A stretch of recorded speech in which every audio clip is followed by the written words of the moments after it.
Over the past couple of years, GRDC has undergone enormous change. At the corporate level, a familiar face became the new managing director. A new corporate structure was put in place and the latest 5-year plan implemented. At a regional level, there were changes too. In 2011, 3 out of 4 members of the regional advisory panels retired. So a model was adopted where 2/3 of the panel members would be retained. So we do need, new ideas, new people coming in, but at the same time, we need old heads around the table too. And old heads, it's probably just as much old heads as it is wise heads. And we need that continual commitment. So we'd probably be looking to keep panel members, around for a 6-year period. When the 2013 regional advisory panels began their 2-year terms, 2/3 were wise heads. One of those who didn't stay on was the Southern Panel chairman of the past 8 years. I was asked by my friends to describe what's it like, being a panel member and being on GRDC, and I said, how good is this? I'm going to events, talking to people, stuff that I'd want to do as a farmer but don't have time to do, and now I'm going and doing it, and not only can I contribute to the industry, but I can actually add value to my own business by understanding what some of the issues are. Over this time, more structural changes took place at a regional level.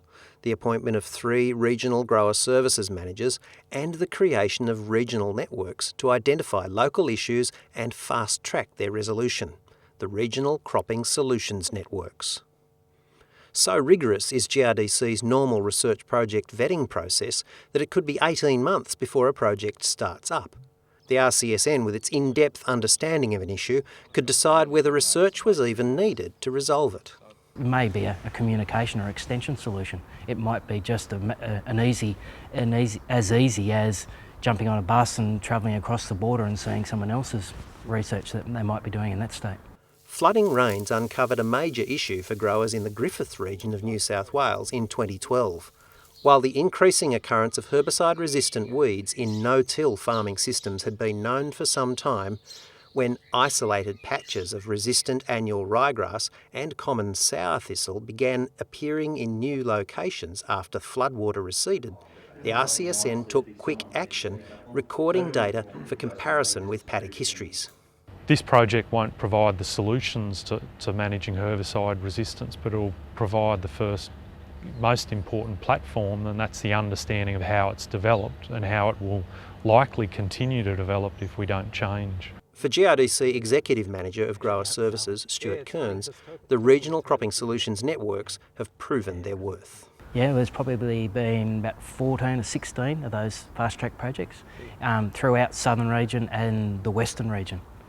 Yeah, so they range from anywhere between, a $20,000 project looking at ice spot or slugs and snails, through to something like a $50,000 sort of project looking at validating yield profit in the sands of Western Australia. As for GRDC's medium to long-term research projects, they continue to be prioritised by the regional advisory panels before being submitted to the national panel for selection and funding. However, there is one other task for the panels, and according to the only new panel chairman in 2013, delivering research outcomes could be the biggest challenge of all. How do we roll that into applied research and development? Then the most critical part, extension, getting it to growers where they can actually then look at the information, analyse it themselves and adopt it on their farm. These new panel members are stepping up to that task. Growers and all working in the grains industry are encouraged to make contact with every panel member as well as the regional cropping solutions networks. It's by using these regional teams that growers can put forward their ideas and help set GRDC's future direction. Now, if you'd like to find out more about the panel members, you can see their profiles online.